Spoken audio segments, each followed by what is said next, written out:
예레미야 51장 20절로 32절이 되겠습니다. 한 절씩 우리 교도하도록 하겠습니다. 여호와께서 가라사대 너는 나의 철퇴 곧 병기라.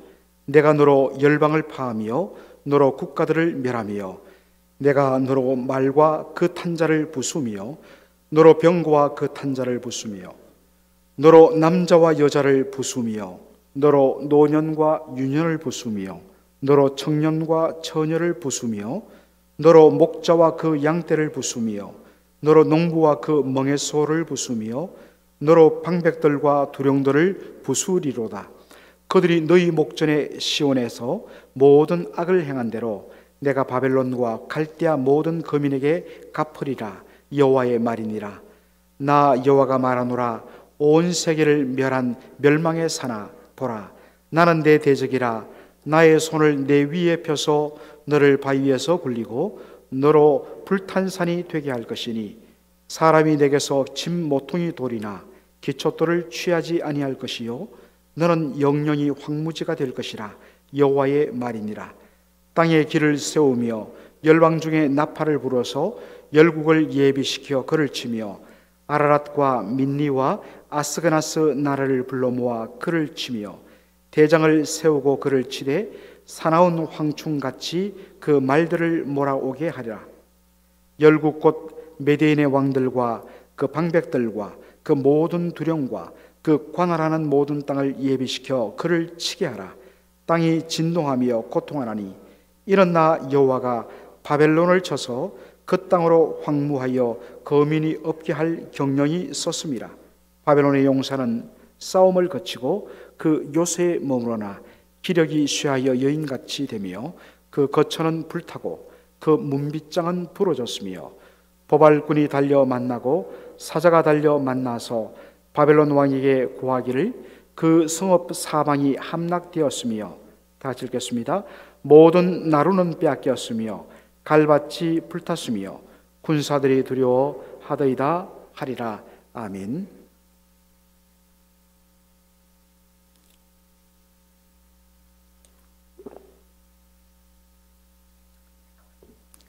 (20절에) 보니까 여호와께서 가라사대 너는 나의 철퇴 곧 병기라 라는 말씀을 하고 있습니다. 지금 50장부터 51장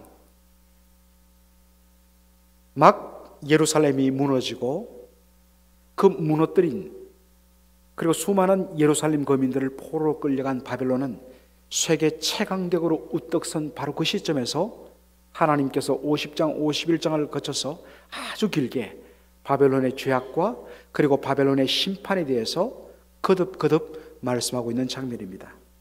근데 하나님께서 바벨론에 대해서 이렇게 이야기하십니다. 여호와께서 가라사대 너는 나의 철퇴 곧 병기라. 여러분, 철퇴란 것은 무엇을 가리킬까요? 여러분, 철퇴하면 생각나는 인물이 우리 역사상에 한 사람 있는데 바로 그 포은 정몽주라는 분입니다. 고려 말에 이제 거의 고려가 무너지기 직전에 마지막까지 고려 왕조에 대해서 충성을 다했던 정말 충신의 사표라고 말할 수 있는 사람이 정몽주죠. 이성계의 아들이 이미 나라가 기울었으니 우리와 함께 새 나라를 세우자 하면서 하여가라는 어떤들이란 하여, 어떤들 이런 의미를 가진 하여가를 지어보냈죠. 여러분 잘 아시는 말씀, 잘 아는 그러한 시조죠. 이런들 어떠하리 저런들 어떠하리 만수산 더렁치기 얽혀진들 어떠하리. 우리도 이같이 얽혀서 100년까지 누리리라. 한번 협조해서 이제 다 된 고려 왕조 싹 무너뜨리고 새로운 나라를 한번 열고 그렇게 우리 살아보자고. 하여가를 보냈을 때 정몽주가 단심가라는 그러한 시조를 적어보내죠. 이 몸이 죽고 100번 고쳐주고 백골이 진토되어 넋이라도 있고 없고 이명한 일편단심이야 가실 줄 있으랴. 유명한 시조 아닙니까? 결국 정몽주는 선족교를, 이 개성의 선족교를 말 타고 건너다가 이방원이 보낸 자격들에 의해서 그 철퇴를 맞고 정말 머리가 부서져서 그 자리에서 죽고 말지요. 이 철퇴란 것은 심판의 도구, 아주 쇠뭉치로 내리쳐서 사람들을 그 진리게 죽여버리는 무서운 그러한 도구가 철퇴입니다. 하나님께서 바벨론을 향하여서 이렇게 이야기합니다. 너는 나의 철퇴라. 심판의 도구라는 뜻이죠. 자, 하나님께서 심판의 도구로 바벨론을 사용하는 모습이 2절로 3절에 그려집니다. 한번 보시겠습니다. 여호와께서 가라사대 너는 나의 철퇴 곧 병기라. 내가 너로 열방을 파하며 너로 국가들을 멸하며 내가 너로 말과 그 탄자를 부수며 너로 병거와 그 탄자를 부수며 너로 남자와 여자를 부수며 너로 노년과 유년을 부수며 너로 청년과 처녀를 부수며 너로 목자와 그 양떼를 부수며 너로 농부와 그 멍에소를 부수며 너로 방백들과 두령들을 부수리로다. 자, 여러분들, 우리가 20절로 23절을 읽었는데 세 가지 공통점을 발견합니다.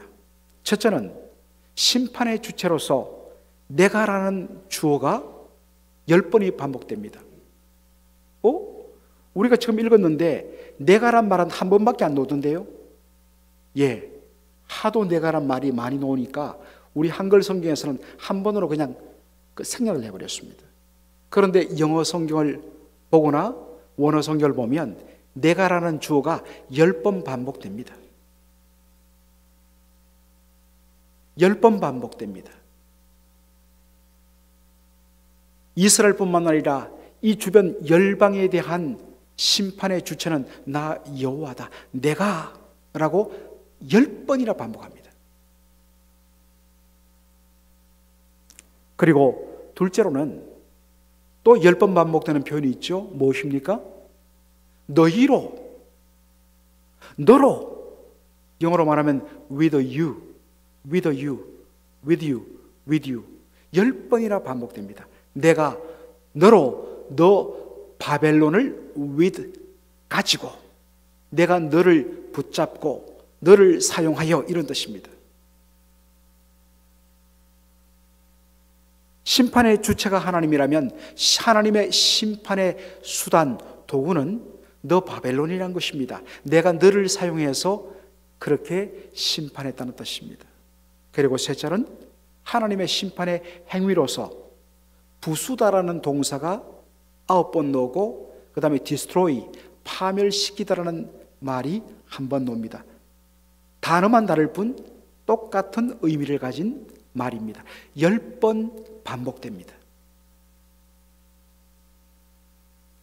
여러분, 하나님께서 바벨론을 향하여서 내가 너를 가지고 열국을 심판했다 라고 이야기했을 때 10번씩이나 반복한 이유는 어디 있겠습니까?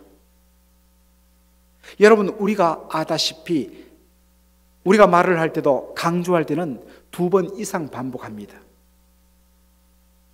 왜 반복하냐면 너무 중요하기 때문에, 그리고 절대로 잊어서는 안 되기 때문에 반복을 하는 것입니다. 그런데 하나님께서 이 짧은 문장 안에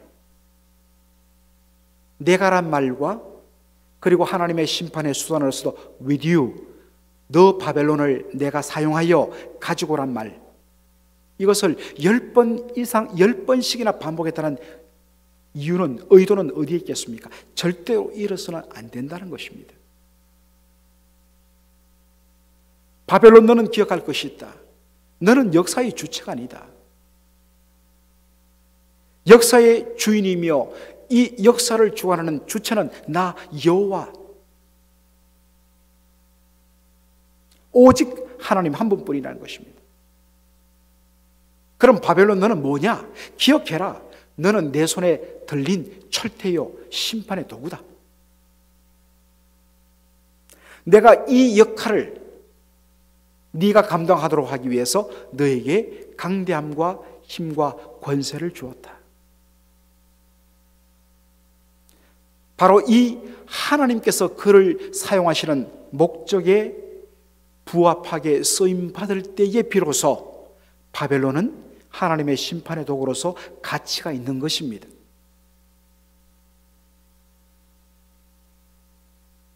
이 사실과 관련되어서 바벨론이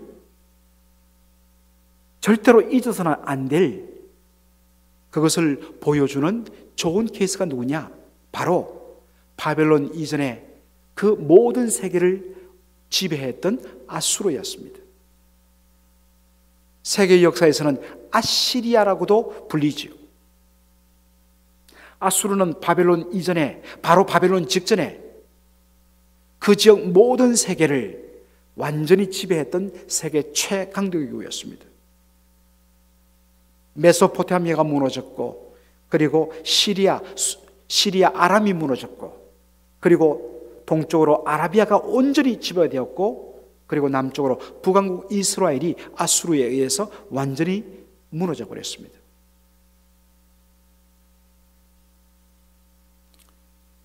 아수르가 이처럼 강대한 나라가 된 것이 무슨 이유냐면 이사야 10장 5절에 보니까 하나님이 이렇게 이야기하십니다. 그는, 이 아수르를 말하죠. 그는 나의 진노의 막대기요 그 손의 몽둥이는 나의 분하니라. 하나님께서 바로 하나님의 심판의 도구로 세운 나라가 아수르라는 것입니다. 그리고 이 역할을 감당하도록 일개부족에 불과하던 아수르를 정말 초강대국으로 하나님께서 세우셨다는 것입니다. 그런데 문제는 어디 있습니까? 힘이 강대지자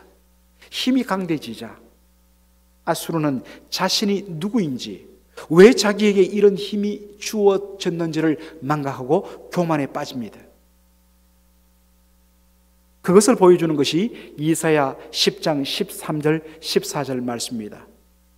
그의 말에 나는 내 손의 힘과 내 지혜로 이 일을 행하였나니 나는 총명한 자라 열국의 경계를 옮겼고 그 재물을 약탈하였으며 또 용감한 자같이 위에 거한 자를 낮추었으며. 주어가 누굽니까?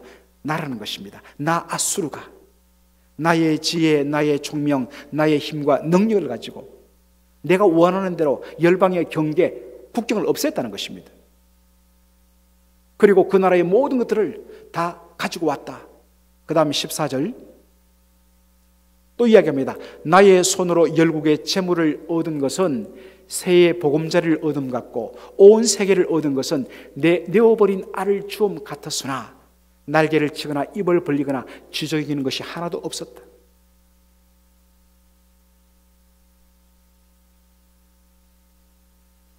새둥지에 가서 새의 알을 그냥 쑥 집어오는데 어미새가 저 멀리서 푸드덕푸드덕 할 뿐이지 전혀 손을 못 대더라. 마찬가지.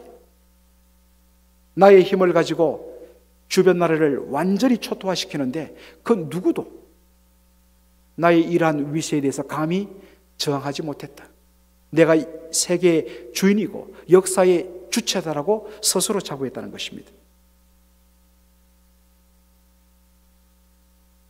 이렇게 교만의 극치에 이른 아수르를 무너뜨리는 하나님의 철퇴, 하나님의 심판의 도구로 쓰임받은 나라가 어느 나라냐? 바벨론이란 것입니다.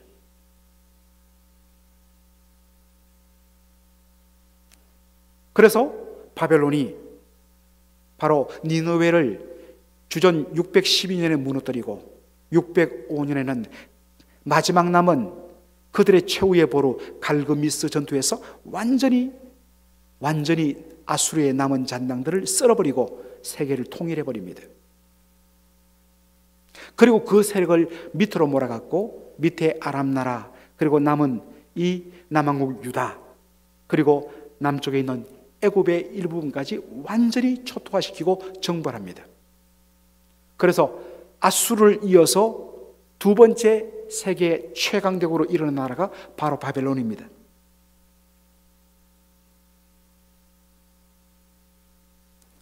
아수르가 왜 멸망당했는지를 그들이 지켜보고 그 아수르를 무너뜨리는 하나님의 심판의 도구로 본인들이 쓰인 것을 기억한다면 바벨론도 아수르의 무너짐을 박수칠 것이 아니라, 야, 우리도 교만하면 결국에는 하나님 앞에 이렇게 무섭게 심판당하겠구나, 두렵고 떨림으로 절대로 그 사실을 잊어서는 안 된다는 것입니다. 그래서 늘 기억해야 될 것, 우리가 잘나서 이렇게 강대한 나라가 된 것 아니고 하나님께서 심판의 도구로 쓰기 위하여 이렇게 힘을 주신 것에 불과하다. 교만하면 무너진다. 눈앞에 보인 역사의 현실을 바라보며 겸손해야 됐는데 어떻습니까? 바벨론 역시 결코 따라해서는 안 될 아수르의 전철을 그대로 밟고 맙니다. 그 역시 자신이 이렇게 세계 최강대국이 된 것이 자기가 잘나서 자기가 위대해갖고 그렇게 된 것으로 착각을 합니다. 그리고 하나님을 거스려서 스스로를 높이는 극도의 교만함을 보입니다. 이 바벨론의 극도의 교만함을 가장 잘 묘사해 주는 본문이 이사야 14장입니다. 자, 이사야 14장 우리 13절로 14절 한 목소리로 읽겠습니다. 네가 네 마음에 이르기를 내가 하늘에 올라 하나님의 뭇별 위에 나의 보좌를 높이리라. 내가 북극 지폐의 산 위에 자정하리라. 가장 높은 구름에 올라 지극히 높은 자와 비기리라 하도다. 여러분 읽어봐도 얼마나 대단한 걸 알지 않습니까? 자기를 지극히 높여서 하나님과 같이 높이겠다는 것입니다.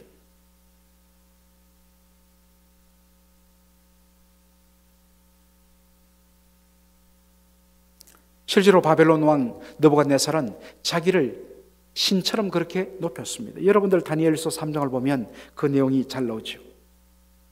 두라 평지에 정말 끝이 안 보이는 그 평지에다가 하늘에 맞닿을 만한 높은 신상을 세우고 여기에 절하라.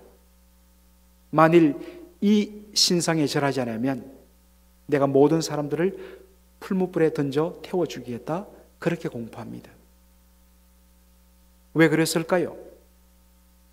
바로 그 신을, 그 신상을 자신의 빗대어서 만들었기 때문입니다.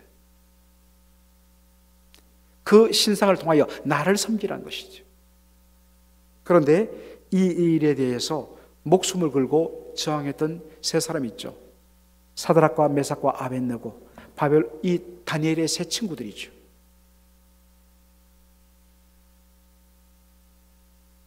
여러분, 교만의 원인은 어디에 있을까요? 자신이 누구인지, 그리고 왜 자신에게 지금 이러한 기회가 주어졌는지, 왜 자신에게 이러한 힘과 능력이 주어졌는지를 망각하기 때문입니다.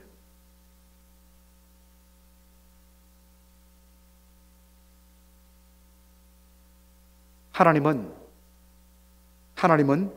교만한 바벨론을, 페르시아를 일으켜서 무너뜨립니다. 오늘 본문에 나오는 메데라는 것들, 이 메데란 나라에는 바로 바벨론, 이 페르시아의 일부를 말합니다. 메데 바사, 메데 페르시아라고 이야기하죠. 하나님께서 바로 이 메데 페르시아를 일으켜서 교만한 바벨론을 무너뜨리는 것을 보게 됩니다. 그리고 하나님의 그 심판은 얼마나 극심한지, 온 세계를 무너뜨리던 멸망의 산, 공포의 대상, 멸망의 산이라고 불렸던 그들이 불타버린 산, 이 불타버린 산을 정확하게 표현하면 바로 사화산입니다. 정말 그 속에서 용암이 펄펄 끓어갖고 그것을 뿜어내면서 그것을 넘쳐갖고 그 주변의 모든 숲과 모든 동네들을 완전히 불바다로 만들 만큼 어마어마한, 정말 불타오르는, 펄펄 끓는 그러한 활동적인 화산 같았던 바벨론. 그러나 하나님께서 쳐버리니까 하나도 움직이지 않는 죽은 화산, 사화산, 불탄 산이 되어버렸다는 것입니다. 얼마나 하나님의 심판이 혹독한지, 불타버린 하나도 남지 않은 바벨론에 그 돌을 주워갖고 사람들이 자신의 집의 주춧돌로 쓰지 않을 정도가 되었다는 것입니다. 얼마나 혹독하게 불에 탔던지 돌이 푸석푸석해 갖고 사람들이 그 널린 돌을 하나도 쓰지 않는다는 것입니다. 그만큼 하나님께서 바벨론을 영영한 황무지가 되게 하셨다라고 이야기하고 있습니다. 이것이 어디 한 나라의 문제겠습니까? 우리 각 사람 개인의 삶 속에도 우리가 적용할 수 있는 것입니다. 어디까지나 우리는 쓰임받는 도구에 불과할 뿐입니다. 마치 우리가 착각하여서 우리 스스로를 높여갖고 우리가 내 마음대로 모든 것을 할 수 있는 것처럼 그렇게 생각하는 바로 그때가 넘어짐의 무서운 시작이 된다는 것입니다. 교만은 패망의 선봉이요 넘어짐의 앞잡이라 말씀했습니다. 하나님은 교만한 자를 대적하고 겸손한 자에게 은혜를 베푸신다 했습니다. 하나님 앞에서 내가 누구냐? 나는 어디나 어디까지나 주님의 손에 들려서 쓰임받는 주님의 도구요 주님의 수단일 뿐입니다. 그리고 어떤 의미에서 내가 무엇을 했다 할지라도 바울이 고백했던 것처럼 나의 나된 것은 다 하나님의 은혜였습니다. 어떤 의미에서는 쓰임받기 너무나도 형편없는 것을 가지고 이렇게 놀라운 일을 행하신 하나님 당신께서 위대하십니다. 이게 진정한 겸손입니다. 겸손이라는 것은 아무것도 하지 않는 것이 아니라 너무나도 부족하고 연약한 나를 사용하신 하나님 그분이 정말 위대하시다고 하나님을 높이며 모든 영광을 하나님께 돌려드리며 정말 자기를 그 십자가 뒤에 감추고 자기를 베일 뒤에 감추는 것, 이게 진정한 겸손입니다. 두렵고 떨림으로 오늘 하루도 우리는 너는 누구냐? 너는 누구냐 했을 때 저는 주님의 손에 붙들린 막대기일 뿐입니다. 주님 주의 뜻대로 쓰십시오. 그리고 모든 영광은 하나님이 받으십시오 라는 마음으로 두렵고 떨림으로 오늘도 겸손하게 하나님 앞에 하루하루를 감당하시는 저와 여러분 되기를 주의 이름으로 축원합니다. 아멘. 기도하겠습니다.